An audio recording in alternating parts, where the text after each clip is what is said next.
Moving on, the Supreme Court of India has adjourned a PIL plea that sought directions with regard to the custodial disappearance of 5 Rohingya refugees to the 16th of December, on which other matters in relation to Rohingyas are listed. The Supreme Court, however, refused to issue a notice to the central government seeking their response to the PIL plea. The court said, and I quote, "You know there are intruders. We have very, very sensitive borders in the northern side. You know what has been happening in the country. Even if someone has come here illegally, you want a red carpet for them. They enter through tunnels and then you are entitled to food, shelter, right to education for children, etc. Do we want us to stretch the law like this? Asking habeas corpus, etc. is very fanciful," said the court. The Supreme Court today came down heavily while hearing the petition.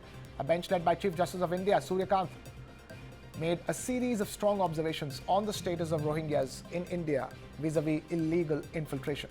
The petitioner argued that this case is not about deportation but about disappearance in custody.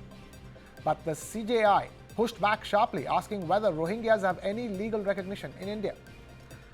He said, and I quote here again, "Where is the order of the government of India declaring the Rohingyas as refugees? If there is no legal status and someone is an intruder who enters illegally, do we have an obligation to keep that person over here?" Unquote. The bench questioned how someone who crossed the border illegally, dug a tunnel or crossed the fence could then claim full rights under Indian law. The Chief Justice of India, or CJI, remarked that once such individuals enter, they start demanding food, shelter and education for their children, and asked, do we want to stretch the law? He underlined that India's north and northeast borders are extremely sensitive and said that if an intruder comes, do we give them a red carpet welcome? He also pointed out that India has millions of poor citizens who deserve priority, and that they are entitled to benefits and amenities, and that the concentration should be on them, adding that even illegal entrants must not be subjected to third-degree methods.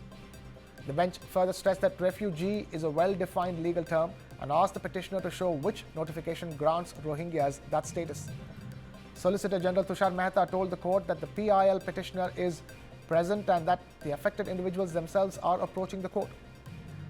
When the petitioner's counsels insisted that they were not challenging the deportation, the CJI responded, and I quote here again, "If someone is an infiltrator, is it your responsibility to keep them in?"